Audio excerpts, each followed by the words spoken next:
What's up, guys? Coach JC here, and I just want to come at you today. I've had a lot of emails and a lot of inquiries about a video I posted not too long ago about diet soda and how diet soda is leading and contributing to the obesity epidemic in America today. And I think I titled it, "Diet will not only make you fat, but will keep you fat." So, a lot of the emails and responses I got were great, and people were saying, "Hey, Coach JC, that's awesome. Thank you for the information." I was encouraged. I was motivated to go do some more of my own research, and I always recommend go do your own research. I'm not sitting here giving you a lot of science behind everything that I've done and studied and researched over the last 10, 11 years, but I always encourage you, go Google some stuff. Go do some research on your own. Go to the library. There's so many great resources out there that you can really do some thorough research and figure out what works for you and your lifestyle and what kind of life you want to live. But here's the questions I've been getting is, so okay, now I believe you, I've done my research, I want to be off these diet sodas, I don't want these artificial sweeteners in my life, but you know what? I love the taste of sweet food. What can I do? What are some alternatives? What are some substitutes for artificial sweeteners like the recognizable brands that you see in most of the restaurants you go out to? The Sweet and Low, the Equals, the NutraSweet, the Splenda, which is a huge one these days. So what can you do in substitute? Well, I want to give you 3 or 4, maybe even 5 today that I can think of off the top of my head that I've used, that I recommend, that I endorse, I think are great. And I'm not trying to sell you on anything here. These are just my opinion that are some healthy, good alternatives to these artificial sweeteners that will ruin your life and make you fat. So here we go. Number 1, my ultimate favorite, stevia. And some people call it stevia. I don't know how to pronounce it. Stevia, S-T-E-V-I-A. I love it. This is one you can buy at the health food store. A lot of the ones I'm going to give you today, you're going to have to get them at the health food store.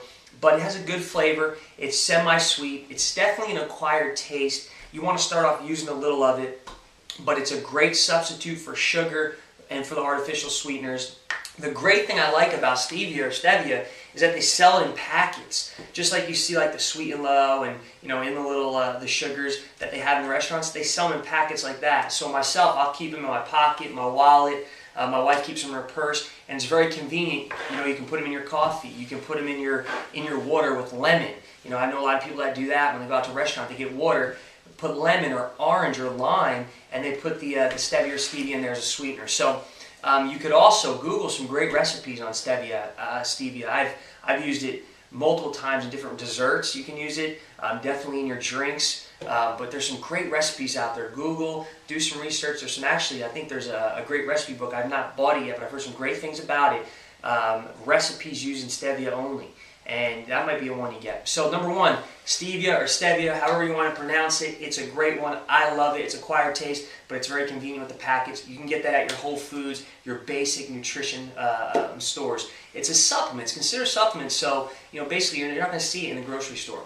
Number 2 is Sweet Leaf, and this Sweet Leaf sold in like a dropper, and it's different flavors, and it's a stevia dropper, and it's just a stevia sweetened dropper, and they have orange. They have different flavors. This is pretty good too, and you put a couple of drops in your tea or whatever you want to do. It's an awesome one. The next one's Yacon or Yacon, Y-A-C-O-N. It's a syrup, and it's actually a root, I think from Asia. But I've tried this before. Another great one, Yacon syrup. The next one's Lohan. Lohan's not a bad one either. I don't use all these on a regular basis. I'm a big fan of the stevia. I use most of my stuff for that. But if you want to do some cooking and baking, here's some other good ones. Lohan, like Lindsay Lohan, L-O-H-A-N. And then another one, what's another one? Xylitol. My mom, I have a great story for you. My mom baked me a banana bread or pumpkin bread, whatever it was, years ago. And I was home on the East Coast in New Jersey for the holidays. She's like, "Oh, this bread's going to be awesome." We love it. I made it with no artificial sweeteners, no sugars, because my mom's a real big health nut. And she says with me, the bread was so dang good that I ate about 5 or 6 slices. Now, I went overboard. I was at the airport, and now here's my warning to you. Xylitol is a sugar alcohol, a natural sweetener, but you need to start with very little. All right, if you're in a lot of these natural sweeteners, there's probiotic effects, there's antibiotic effects, but if you're used to having digestive problems or all the crap that you've been eating over the years that is not good for your digestive tract, a lot of these artificial sweeteners will bring those problems out. The xylitol, though, you need to use a little, and you need to start off slowly.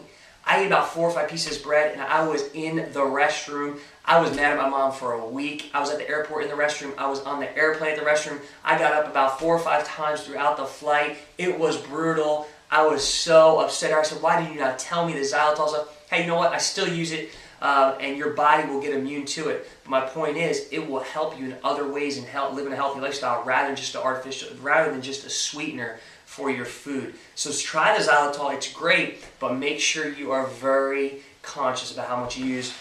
Agave nectar, a lot of people like agave nectar.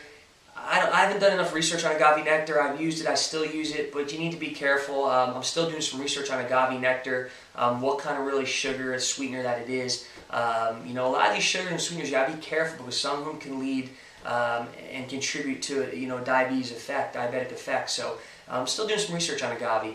And then honey. Well, I get a lot of questions about honey. If you get honey, honey's not a bad one. Try to get it uncooked raw honey. That's the best way to go. Don't get the processed honey. So there's a few for you to go with. Again, my favorite stevia. I don't get no money from them. I don't get any money from them. I'm not endorsing them. I just think it's a great way as an alternative to get away from these artificial sweeteners, these sugars, and this crap. And you can keep it with you anytime, all the time. So hit me up with questions. Hit me up with emails. Let me know if you have any questions. Your feedback, I value. Until next time, I hope this video helped you out. Coach JC here. I'm out. I'll talk to you soon.